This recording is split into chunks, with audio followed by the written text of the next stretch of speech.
أعوذ بالله من الشيطان الرجيم.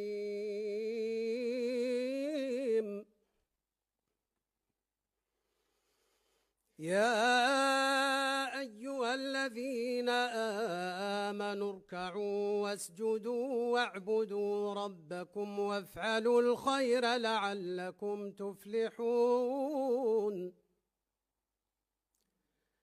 وجاهدوا في الله حق جهاده هو اجتباكم وما جعل عليكم في الدين من حرج ملة أبيكم إبراهيم هو سماكم المسلمين من قبل وفي هذا ليكون الرسول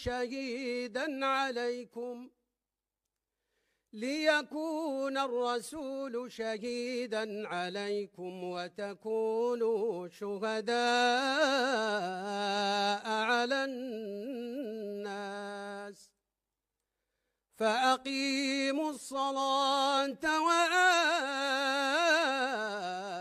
وآتوا الزكاة واعتصموا بالله هو مولاكم فنعم المولى ونعم النصير.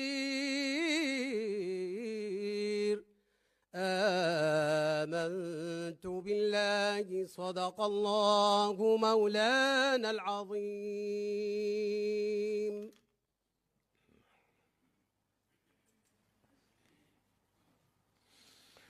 الحمد لله والصلاة والسلام على مولانا رسول الله وآله وصحبه.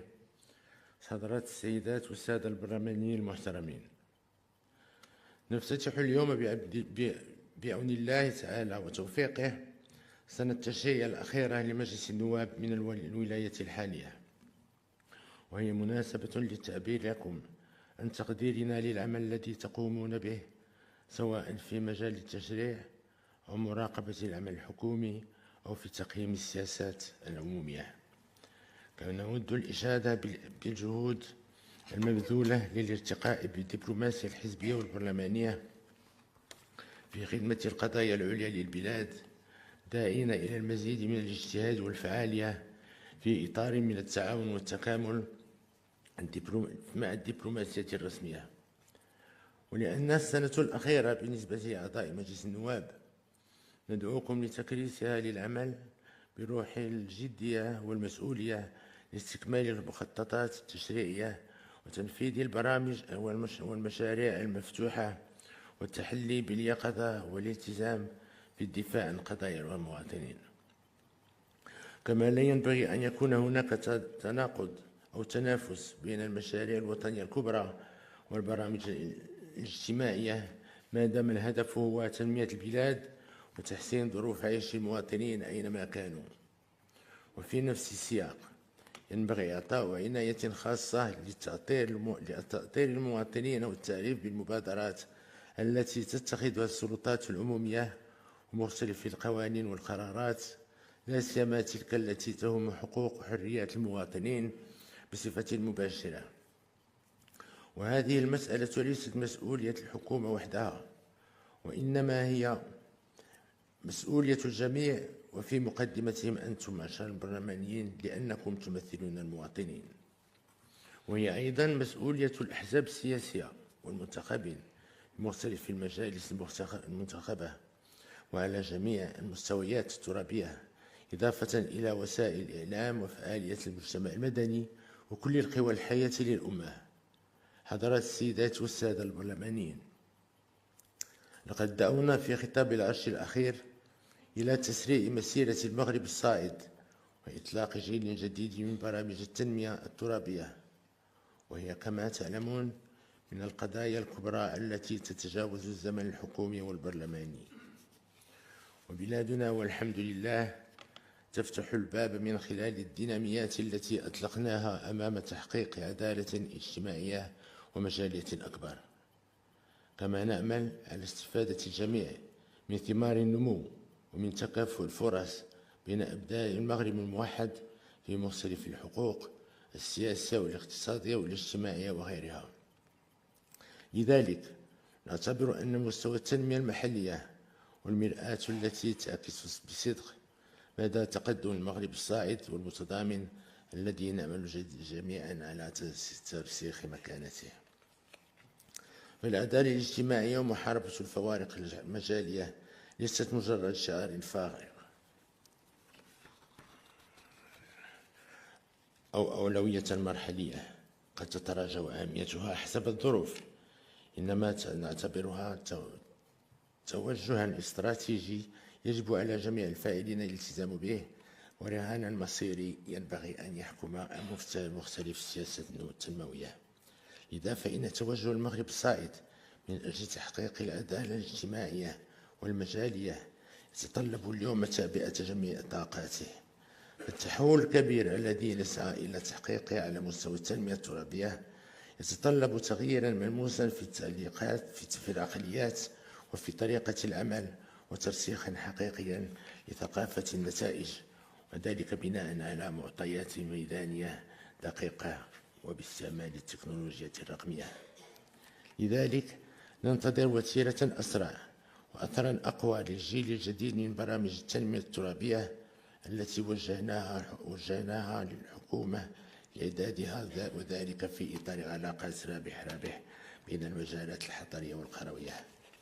ويتعلق الأمر على الخصوص بالقضايا الرئيسية ذات الأسبقية التي حددناها وعلى رأسها تشجيع المبادرات المحلية والأنشطة الاقتصادية وتوفير فرص الشغل للشباب والنهوض بقطاعات التعليم والصحة وبتأهيل الترابي. وفي هذا الصدد ندعو الجميع كل من موقعه إلى محاربة كل الممارسات التي تضيع الوقت والجهد والإمكانات، لأنه من غير المقبول التهاون في نجاعة ومردودة الاستثمار العمومي.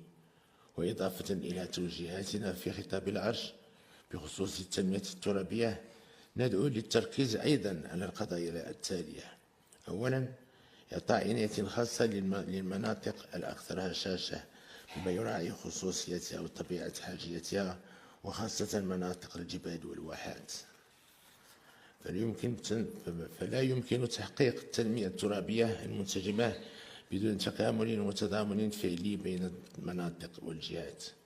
وقد أصبح من الضروري إعادة النظر في تنمية المناطق الجبلية التي تغطي 30% من التراب الوطني، وتمكينها من سياسة عمومية مندمجة تراعي خصوصيتها ومؤهلاتها الكثيرة. ثانيا، التفعيل الأمثل والجاد لآليات التنمية المستدامة للسواحل الوطنية، بما في ذلك القانون المتعلق بالساحل والمخطط الوطني للساحل، وذلك بما يساهم في تحقيق التوازن الضروري بين التنمية المتسارعة لهذه الفضاءات ومتطلبات حمايتها وتثمين مؤهلاتها كبيرة ضمن اقتصاد بحري وطني يخلق الثروة وفرص الشغل. ثالثا، توسيع نطاق المراكز القروية باعتبارها آلية ملائمة لتدبير التوسع الحضري والتخفيف من آثاره السلبية. ومن شأن هذه المراكز الناشئة كذلك أن تشكل حلقة فعالة في تقريب الخدمات الإدارية والاجتماعية والاقتصادية من المواطنين بالعالم القروي. حضرات السيدات والسادة البرلمانيين، إن السنة التي نحن مقبلون عليها حافلة بالمشاريع والتحديات، وإننا ننتظر منكم جميعا حكومة وبرلمانا أغلبية ومعارضة تبعت كل الطاقات والإمكانات وتغليب المصالح العليا للوطن والمواطنين. فكونوا رعاكم الله في مستوى الثقة الموضوعة فيكم وفي مستوى الأمانة الملقاة على عاتقكم، وما تتطلبه خدمة الوطن من نزاهة والتزام ونكران ذات. قال تعالى: فمن يعمل مثقال ذرة خيرا يراه ومن يعمل مثقال ذرة شرا يره. صدق الله العظيم، والسلام عليكم ورحمة الله تعالى وبركاته.